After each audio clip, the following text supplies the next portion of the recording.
Training nightmares are real.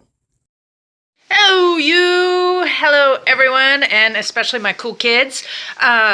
This video is going to be about my middle about PSD training, and I wanted to talk to the ladies that are interested in becoming flatbed drivers. I don't know how other companies do it, but here at Prime, you get a phone call from a prospective trainer, and that trainer will ask to meet up with you. Well, in my situation, as soon as I walked up to this driver, first thing I asked was, so what do you think about all of these ladies coming into flatbed? Well, can you lift a tarp? That's all I care about. Well, my heart kind of sunk. It's not like, I heard a bunch of enthusiasm for women coming into flatbed, much less trucking. So I kind of went, all right. And then we proceeded to have a small conversation, and I also then wanted to know if he's trained any other females.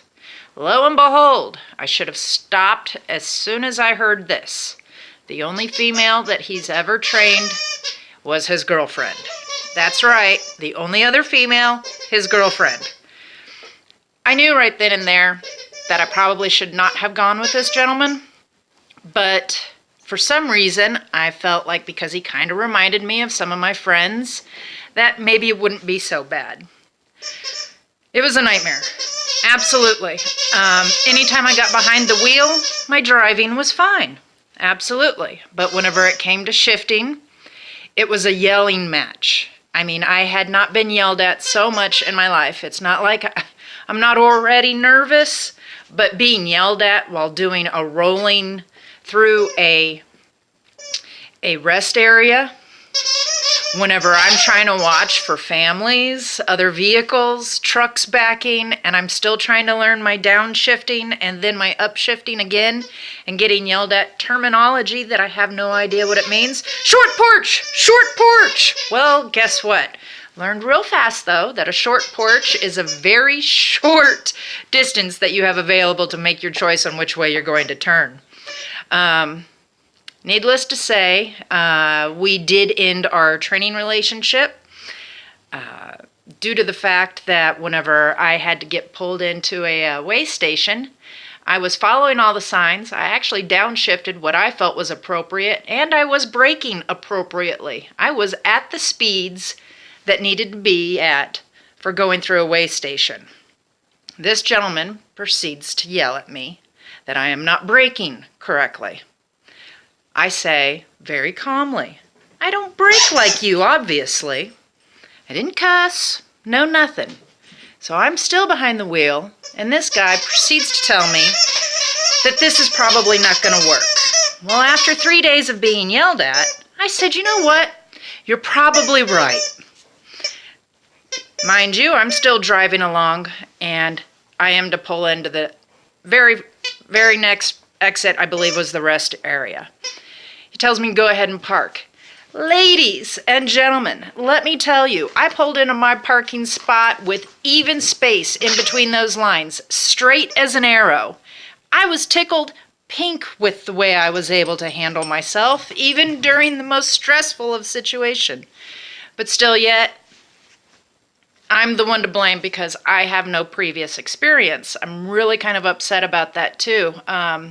This guy decided to open up about personal information with me, and that personal information was about family, and that the men in his family enjoy beating women and their children. Yeah, so needless to say, I was a little bit nerve-wracked about that, but I didn't hold it against him. That's his family. Well, it turns out he kind of might feel the same way a little bit. Long story short, so, 3 days in a truck, both sharing the cab, I opened up to some of my stories too. Nothing inappropriate, just, it's my life. I'm sorry, I don't find my life inappropriate. Whenever we got back to Springfield, I had to sit down with HR, and lo and behold, there's about two full pieces of paper of my personal stories that I thought I was sharing in confidence with someone else. I didn't share those stories with HR or anyone else, and Now I have a big red flashing thing over my name that states, don't reveal personal information. So this is what my advice is to everyone coming into training.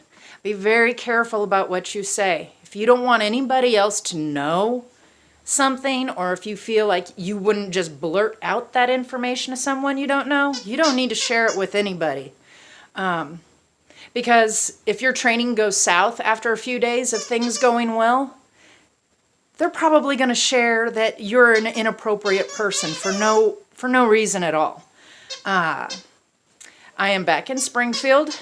Needless to say, I'm not let go. I had my evaluation.